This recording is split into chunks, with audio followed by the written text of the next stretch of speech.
રાજ્યના ડીજીપી આજે સેવા નિવૃત્ત થઈ રહ્યા છે। ડીજીપી વિકાસ સહાય કે જેમનો આજે સેવાનો અંતિમ દિવસ હતો 31 ડિસેમ્બર 2025 સુધીનું તેમને એક્સટેન્શન આપવામાં આવ્યું હતું। 30 જૂન 2025ના રોજ તેમને એક્સટેન્શન મળ્યું હતું। 6 મહિનાનું જે આજે પૂર્ણ થયું છે અને આજે હવે રાજ્યના પોલીસ વડા વિકાસ સહાય નિવૃત્ત થઈ રહ્યા છે। ગાંધીનગર સ્થિત પોલીસ ભવનમાં વિદાય સમારંભ હવે શરૂ થવા જઈ રહ્યો છે। ત્યાં સ્ટેજ તૈયાર થઈ ચૂક્યું છે।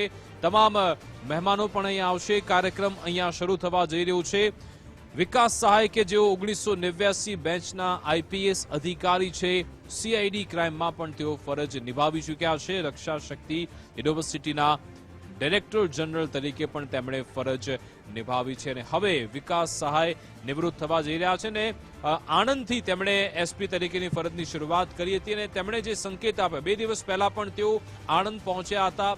પોલીસ કર્મીઓ સાથે તેમણે મુલાકાત પણ કરી હતી અને આજે તેમણે એક્સ પ્લેટફોર્મ પર પણ જે રીતે વિડીયો શેર કર્યા છે બતાવે છે કે હવે પહેલાની જેમ એમને એક્સટેન્શન તો નથી મળવાનું પણ હવે નજર છે કે નવા ડીજીપી કોણ આવે છે અને આજે તેમનો જે કાર્યક્રમ થાય છે ફેરવેલ સ્પીચમાં શું કહેવામાં આવે છે, અલગ અલગ પોલીસ કર્મીઓ જે અધિકારી આવશે એમના તરફથી શું નિવેદન આપવામાં આવે છે એના પર પણ નજર રહેશે। અમારી સાથે ગાંધીનગરથી નિકુંજ જાની લાઈવ જોડાઈ ગયા છે જે પડે પડની અપડેટ્સ આપી રહ્યા છે।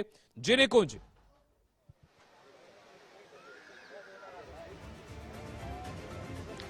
જી વિકાસ, રાજ્યના પોલીસ વડા તરીકેનો કાર્યકાળ વિકાસ સહાયનો 6 વાગ્યાની સાથે જ પૂર્ણ થયો છે। વિકાસ સહાય નું જે 6 મહિનાનું એક્સટેન્શન અપાયું હતું તેનો સમય અવધિ પણ પૂર્ણ થઈ ચૂકી છે, પરંતુ રાજ્યના નવા ડીજીપી કોણ તેને લઈને હજી પણ સસ્પેન્સ યથાવત છે।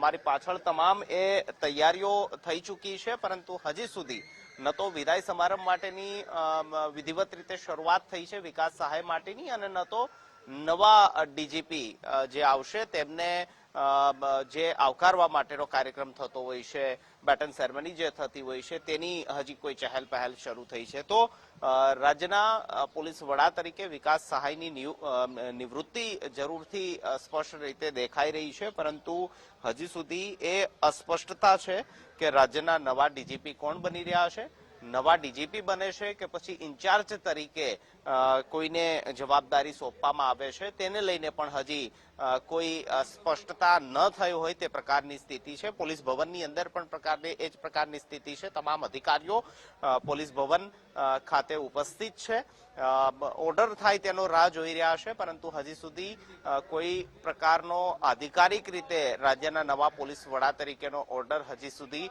નથી થયો। 6 મહિના પહેલા વિકાસ સહાયના નિવૃત્તિ સમયે જે પ્રકારે સસ્પેન્સની સ્થિતિ હતી તે જ પ્રકારની જેમ સમય જઈ રહ્યો છે, સમય પસાર થઈ રહ્યો છે તેમ સસ્પેન્સની સ્થિતિ વધતી જઈ રહી છે।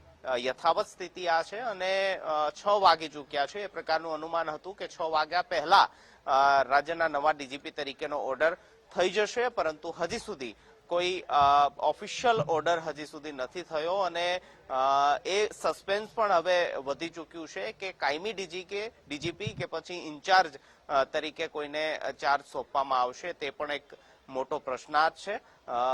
તમામ ઉચ્ચ પોલીસ અધિકારીઓ પોલીસ ભવન ખાતે ઉપસ્થિત છે અને ઓર્ડરની રાહ જોઈ રહ્યા છે કે ઓર્ડર આવે ત્યારબાદ તમામ કાર્યક્રમો શરૂ થશે।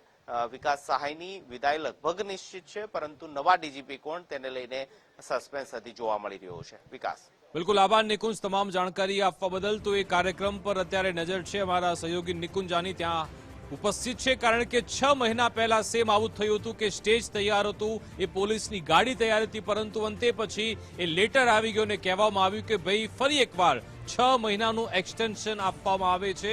લગભગ 2.5 વર્ષ કરતા વધુ સમયથી રાજ્યના ડીજીપી પદ પર વિકાસ સહાય એક્ટિવ હતા, જો કે કહેવાય રહ્યું છે આજે હવે તેમને નિવૃત્ત કરી દેવામાં આવશે અને નવા ડીજીપી આવી રહ્યા છે, પણ નવા ડીજીપી કોણ હશે એના પર પણ નજર રહેશે અને સરપ્રાઇઝિંગલી ફરી એકવાર શું વિકાસ સહાયને એક્સટેન્શન મળે છે કે કેમ એના પર પણ નજર રહેશે।